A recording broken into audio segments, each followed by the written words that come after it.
Hey, Shalom. First, I'd like to give all praises to YAHAWAHSHI, YAHAWAHSHI, Yahweh, who the world ignorantly calls God. YAHWAHSHI, who the world ignorantly calls Jesus. I want to give it up honor to the apostles of great millstone who has taught me this truth. I want to give it peace and blessings to the icon across the four corners of the earth who teach the truth and risk their life to do so.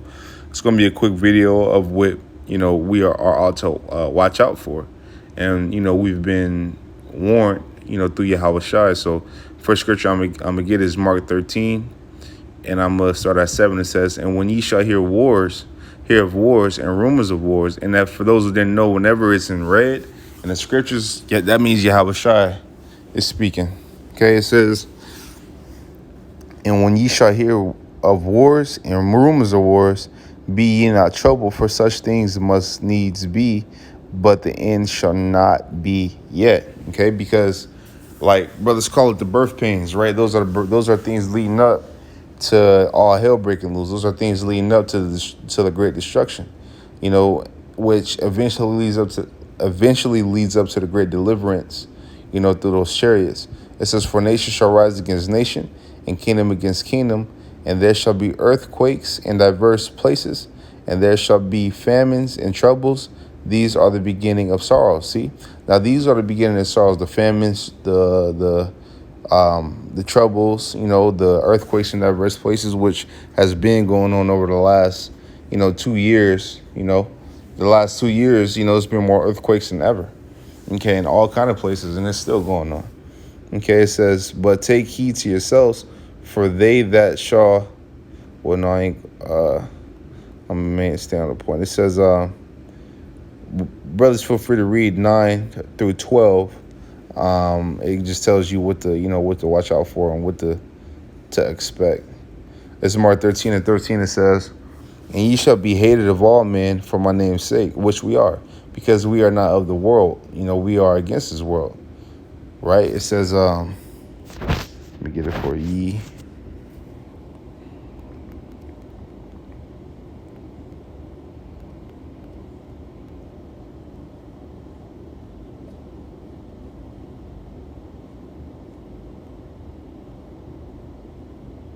Right here.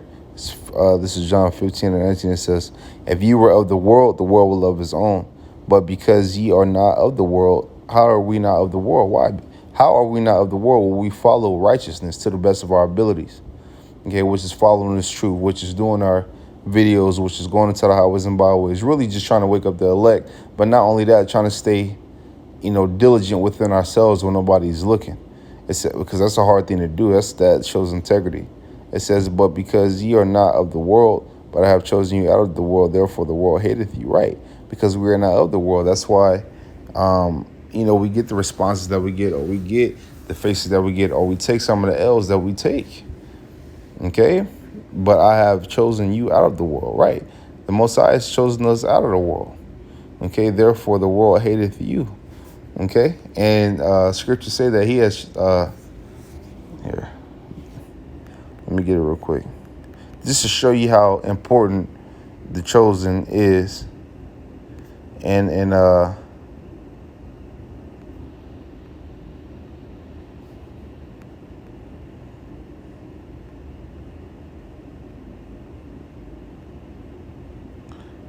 just to show you how important it is real quick. Give me 1 second, bear with me. How being called, I'm sure how important being called is.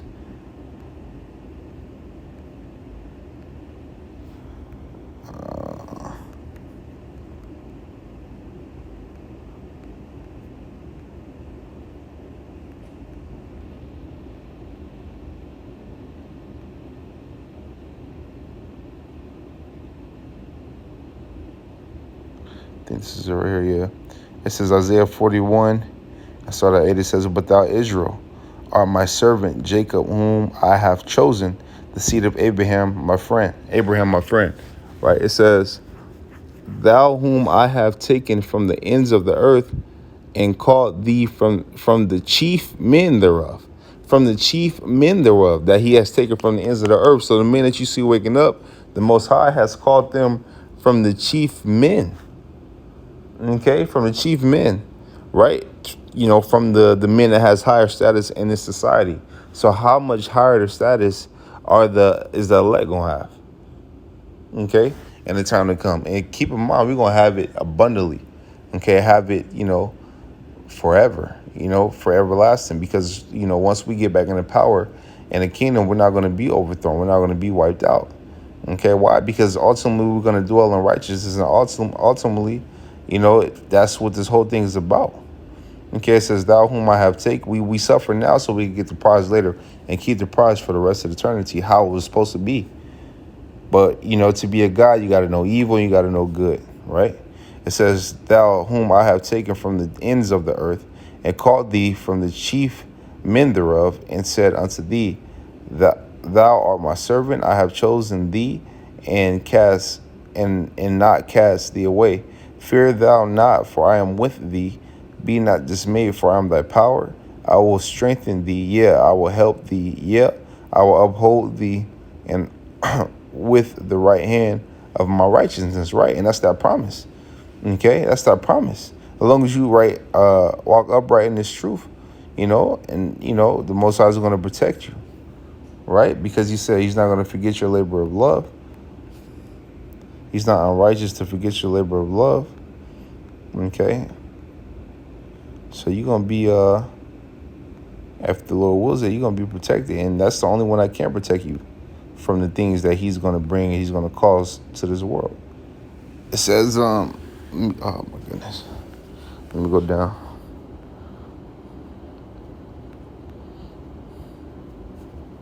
It says, "And let him," this is 15, it says, "Let him that is on the housetop not go down in the house, neither enter therein to take anything out of the house," right? Flee. Okay, it says, "And let him that is in the field not turn back again for to take up his garment. But woe to them that are with child in those days, that give suck in those days," right? Because those days are going to be treacherous. That we can't even think upon those days that are to come. Especially these women, with these kids, these single mamas who, diss their so-called baby daddies. If they know who their baby daddies are, you're going to figure out, oh, I actually need him in that day, or I actually need a man in that day. Because the day to come is going to be rough. And if you ain't got a man of the Lord, it's over with for you. It's over with for you and whatever man you with. Period. If you're not a man of the Lord, especially if you, left a man of the Lord, or a man of the Lord had to put you off, and you go get with a 2/3 or a heathen in the world, guess what's going to happen to you? You just mark yourself for death. It says, "And pray ye that your flight be not in the winter, for in those days shall be affliction, such as was not from the beginning of the creation with the Most High, which the Most High created unto this time, neither shall be. And except that the Lord hath shortened those days, no flesh shall be saved. But for the elect's sake, whom he hath chosen, he hath shortened the days." Scripture says the Most High careth for his elect. And that's what this is about, YAHAWAHSHI. And his joint heirs, which is the elect. Okay, that's what all this is about. The elect, being tried, going through that fire, fighting each and every day in, day out, fighting in your sleep sometimes, to try to receive the prize that you might receive the prize. But if you receive that prize, having that might is, you got to understand everything you ever wanted in your life, everything, things you can't even think of, things you can't think of, is going to be granted and given to you. So that's the ultimate blessing that's coming for those who stay down and stay pushing. It says, for false Christ and false prophets shall rise and shall show signs and wonders to seduce, if it were possible, even the elect. But it's not possible to deceive the elect. This is Mark 13:26. "And then shall they see the Son of Man coming with," let me go to right here. I'm going to go to 23. It says, "But take ye heed, behold, I have foretold you all things. But in those days after that tribulation, the sun shall be darkened, and the moon shall not give her light," right? Because it's going to be this time of the end. It says, "And the stars of heaven shall fall, and the powers that are in heaven shall be taken. And then what it says, and the stars of heaven shall fall, and the powers that are in heaven shall be shaken. Salakia, shaken. But even then, that's trim. That's the powers that are in heaven shall be shaken. Wow. It says, and then shall they see the Son of Man coming in the clouds with great power and glory. Right, coming from the east with great power and glory. They're gonna see it and be puzzled, astonished. You know.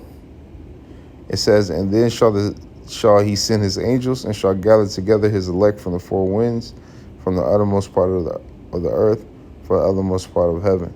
Now learn a parable of the fig tree. When her branch is yet tender, and putteth forth leaves, ye know that summer is near. So in like manner, when ye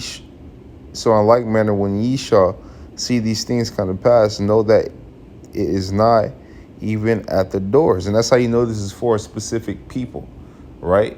Because not everybody knows that. Not everybody can see what the elect see or what, the 1/3 see. What I mean is about the men on the highways and byways see. Nobody can see that. But as soon as this virus hit, people went into a state of panic.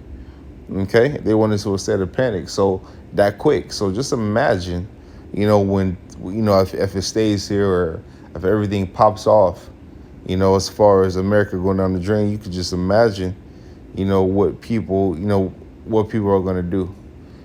People might eat each other. And if there's no more food left, people might eat each other in the first 4 days. First 2 days here in America. It says, for the Son of Man is, I'm just 34, it says, for the Son of Man is as a man taking a far journey who left his house and gave authority to his servants and to every man his work and commanded the porter to watch. Right. So look, you ever leave a house or your parents leave a house and they say, when you was younger, they say, hey, watch the house.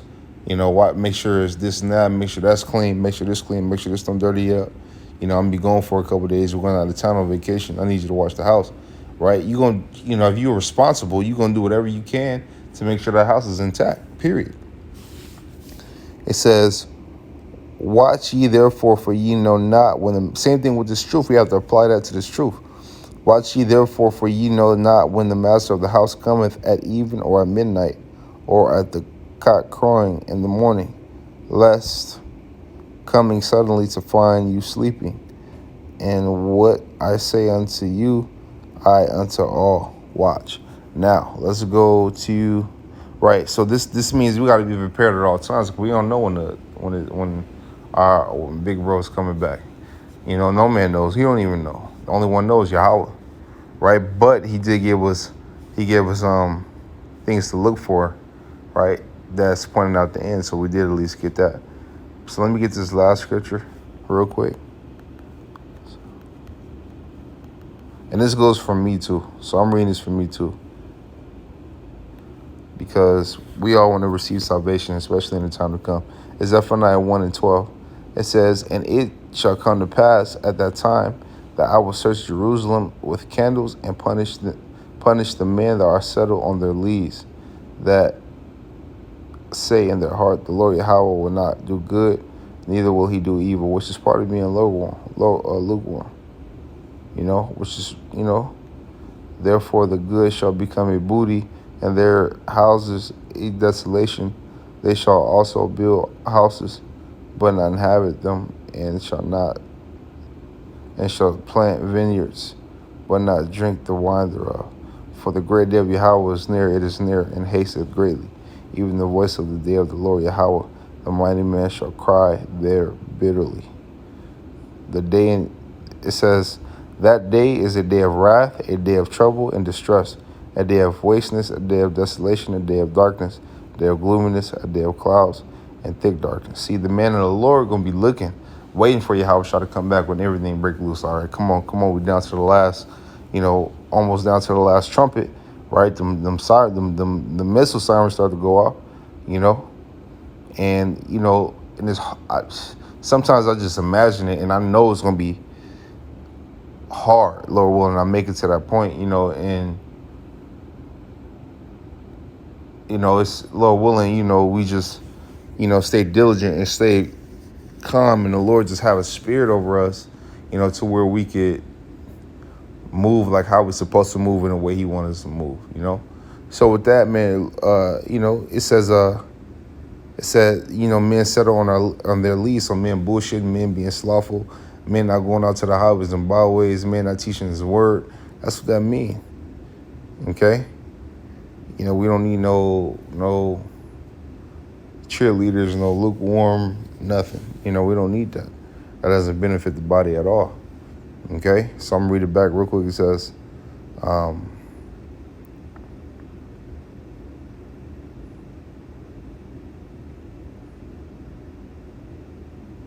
where was that?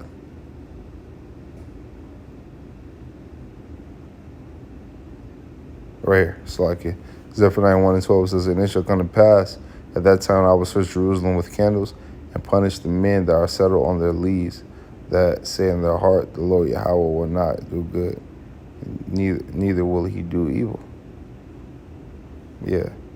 That reminds me of the scripture in the Apocrypha. It says, what soul am I above, next to a bunch of different souls? Well, basically you think that the Most High can't see you. The Most High see you. Okay, but, he's going to punish those who do evil. But, we can't be settled on our lees, slacking, putting this thing off. You know what I mean? And you do that, you're going to look up, it's going to be too late, man. So, with that, Lil Willing video was edifying. Lil Willing brothers got something from this video. I want to tell you brothers to keep pushing. Keep pushing, man, so we can go and get out of here. It's almost up, man. So I want to say shalom to you. I give shalom.